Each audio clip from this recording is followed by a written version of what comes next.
matung mi se Jombori changkong mai mi ai ni ngui nang ma se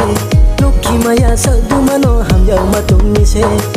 Jombori changkong mai mi ai ni ngui nang ma se Samo phai si ye nu ko lep na phai de Samo phai si ye nu ko lep na phai de Ata samo ta phai sin di ai ni kha ko loi yo Ata samo ta phai sin di ai ni kha ko loi yo Sa jara kol phunang dei o ai ni ngui nang ma Ta sa jara kol phunang dei o ai ni ngui nang ma Bisle bara gol tong man si o ata green ang ha Bisle bara gol tong man si o ata green ang ha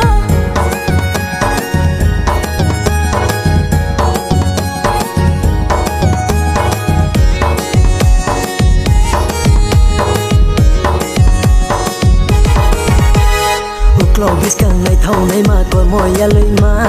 ru ru ra ra ni kor mo mai blai ma mone khu chang ma o bole mone khu chang ma mone khu chang ma o bole mone khu chang ma Je ting tong po chung ma tong o ata green ang ha no Nei klei nei sa chung ma tong o ata green ang ha no Samo phai si ye nu ko lep na phai de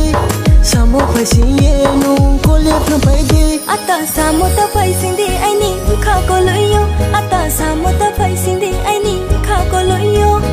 Ta sa jara kol phunang dei o ai ni ngui nang ma Ta sa jara kol phunang dei o ai ni ngui nang ma Bisle bara gol tong man si o ata green ang ha Bisle bara gol tong man si o ata green ang ha Khajari sa sui sa tang ke tal se juda se Singi basla de kor mo mano ham ya ma tum mi se Jala tu maya ole jala tu maya Jala tu maya ole jala tu maya Duk sama ding pai ye tung maya Nong lo te kri dei bai bu nong lo dai ye ting maya Duk ti le ram bai yak to gori bai Kai sha binang kem jang tung nang ni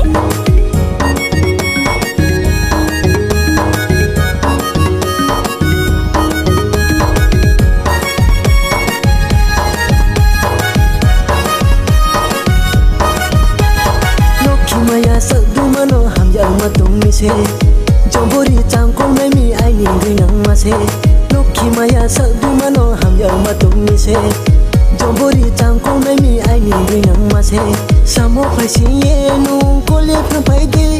Samo phai si ye nu ko lep na phai de Ata samo ta phai sin di ai ni kha ko loi yo Ata samo ta phai sin di ai ni kha ko loi yo Ta sa jara kol phunang dei o ai ni ngui nang ma Ta sa jara kol phunang dei o ai ni ngui nang ma